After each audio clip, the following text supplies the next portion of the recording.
बिस्मिल्लाहिर्रहमानिर्रहीम। आज हम क्लास 10 केमिस्ट्री का चैप्टर नंबर 2 का टॉपिक जो है टाइप्स ऑफ सॉल्ट्स उसको डिस्कस करेंगे। तो टाइप्स ऑफ सॉल्ट्स में सबसे पहले हमारे पास आ जाता है नॉर्मल और न्यूट्रल सॉल्ट्स। तो नॉर्मल और न्यूट्रल सॉल्ट्स कब बनते हैं जब किसी भी एसिड का जो H पॉजिटिव आयन है उसको रिप्लेस कर दिया जाए किसी भी पॉजिटिव मेटल आयन के साथ या फिर अमोनियम आयन के साथ। तो आपके पास जो सॉल्ट्स बनते हैं वो होते हैं नॉर्मल और न्यूट्रल सॉल्ट्स।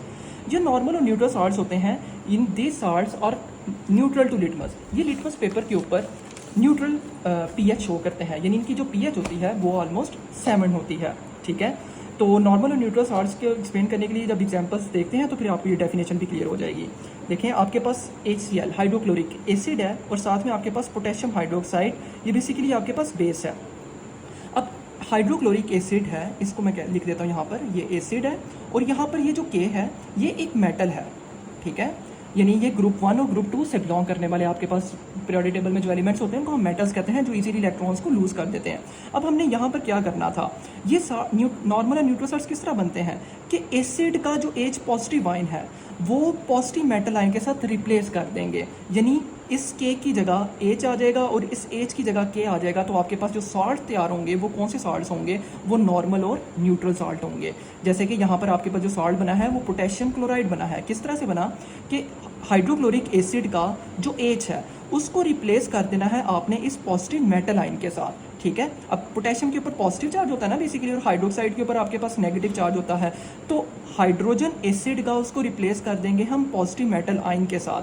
जब इसके साथ रिप्लेस कर देंगे तो हमारे पास जो सॉल्ट बनेगा वो कौन सा सॉल्ट होगा, वो होगा नॉर्मल और न्यूट्रल सॉल्ट। तो यही डेफिनेशन है salts form by replacement of ionisable H positive ion of N acid, कि एसिड का H पॉजिटिव आयन उसको रिप्लेस कर दो बाय पॉजिटिव मेटल आयन के साथ या फिर अमोनियम आयन के साथ। ऐसे सॉल्ट्स को हम क्या नाम देंगे, नॉर्मल और न्यूट्रल सॉल्ट्स। ये जो सॉल्ट्स हैं इनकी pH 7 होती है और ये लिटमस पेपर के ऊपर न्यूट्रल इफेक्ट शो करते हैं। ये हमारे पास सॉल्ट जो तैयार हुआ है ये पोटेशियम क्लोराइड है और इसको हम नाम देंगे, ये है हमारे पास नॉर्मल सॉल्ट तैयार हो गया। ठीक है, और साथ में हमारे पास वाटर बन जाएगा। हाइड्रोजन इस OH के साथ मिलेगा तो H2 हो जाएगा और K इस Cl के साथ मिलेगा तो पोटेशियम क्लोराइड, जो कि नॉर्मल और न्यूट्रल सॉल्ट तैयार हो जाएगा आपके पास। नेक्स्ट है हमारे पास सल्फ्यूरिक एसिड और साथ में हमारे पास है जिंक ऑक्साइड। सल्फ्यूरिक एसिड हमारे पास बेसिकली एसिड है और जिंक ऑक्साइड में जो Zn है उसके ऊपर हमारे पास पॉजिटिव चार्ज होता है, जो कि हमारे पास बेसिकली मेटल है। अब यहाँ पर भी हमने क्या करना है कि जो एसिड है उसका H पॉजिटिव आयन उसको हमने रिप्लेस कर देना है किसके साथ, जिंक के साथ। तो जो ये सल्फ्यूरिक एसिड में H2 है इसकी जगह हम क्या लिख देंगे, सिंपल पॉजिटिव मेटल आयन जो कि Zn होगा उसको लिख देंगे, यानी इस H2 की जगह क्या आ जाएगा, Zn आ जाएगा और ये क्या बन जाएगा, ZnSO4 जिंक सल्फेट बन जाएगा। और साथ में ये H2 इस ऑक्सीजन के साथ मिलेगा तो क्या हो जाएगा, वाटर बन जाएगा। तो जिंक सल्फेट आपके पास जो सॉल्ट तैयार हुआ है ये हमारे पास होगा नॉर्मल सॉल्ट या फिर न्यूट्रल सॉल्ट। इसी तरह हमारे पास फॉस्फोरिक एसिड है। फॉस्फोरिक एसिड का जो 3 मोल्स ऑफ सोडियम हाइड्रोक्साइड जो कि बेस है उसके साथ रिएक्शन करवाएंगे तो यहाँ पर भी क्या होगा, सोडियम के ऊपर बेसिकली पॉजिटिव चार्ज होता है और हाइड्रोक्साइड के ऊपर नेगेटिव चार्ज होता है। तो यहाँ पर जो H3 है, जो एसिड का H3 है उसको हम रिप्लेस कर देंगे इस सोडियम पॉजिटिव मेटल आयन के साथ रिप्लेस कर देंगे। अब ये जो H3 है ये इस 3 मोल्स ऑफ सोडियम के साथ आएगा तो ये हमारे पास कितने मोल्स ऑफ वाटर बन जाएंगे, 3 मोल्स ऑफ वाटर बन जाएंगे। ठीक है, और हमारे पास ये 3 मोल्स ऑफ सोडियम ये इस H3 की जगह पर आएंगे, इसके साथ रिप्लेस होंगे और ये हमारे पास क्या बन जाएगा, सोडियम फॉस्फेट साल्ट बन जाएगा। और ये भी हमारे पास कौन सा साल्ट होगा, ये होगा हमारे पास नॉर्मल साल्ट होगा। ठीक है, अब इस रिएक्शन को ना थोड़ा सा मजीद समझ लेते हैं कि किस तरह 3 मोल्स ऑफ वाटर बन रहे हैं। हमारे पास है H3PO4 और साथ में हमारे पास है 3 मोल्स ऑफ सोडियम हाइड्रोक्साइड है। ठीक है, तो हमारे पास रिजल्ट में क्या बन रहा है, देखें ये जो एसिड है इसका जो ये H हाइड्रोजन आयन है इसको रिप्लेस कर देना है हमने 3 मोल्स ऑफ सोडियम के साथ। तो हमारे पास यहाँ पर क्या आ जाएगा, यानी ये 3 मोल्स ऑफ सोडियम इस H3 की जगह पर आएंगे तो हम ये हमारे पास बन जाएगा Na3PO4 सोडियम फॉस्फेट। ये जो सॉल्ट होगा ये हमारे पास न्यूट्रल या फिर नॉर्मल सॉल्ट तैयार हो जाएगा। ठीक है, और साथ हमारे पास यहाँ पर हाइड्रोजन कितने हैं, 3, और यहाँ पर देखें हमारे पास ये OH और OH से पहले यहाँ पर क्या लगा हुआ है, 3।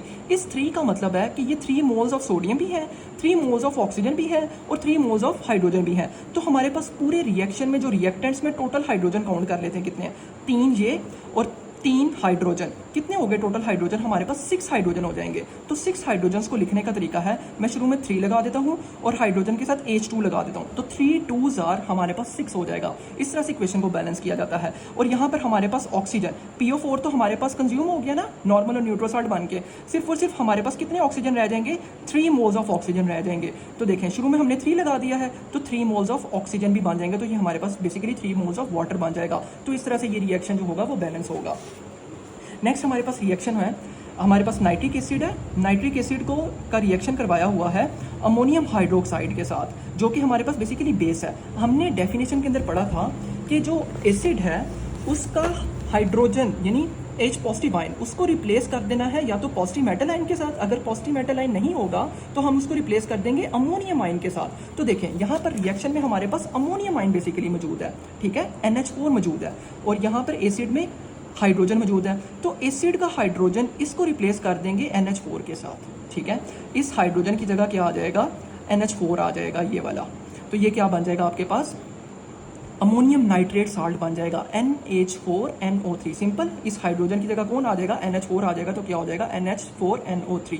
और साथ में देखें ये हाइड्रोजन इधर से रिमूव होकर इस NH4 की जगह आ जाएगा, H और OH मिलके आपके पास क्या बना देंगे? वाटर बना देंगे। ये हमारे पास अमोनियम नाइट्रेट साल्ट बनेगा। इस साल्ट को हम नाम देंगे, ये है हमारे पास नॉर्मल या फिर न्यूट्रल साल्ट तैयार हो जाएगा, ठीक है। Thank you so much.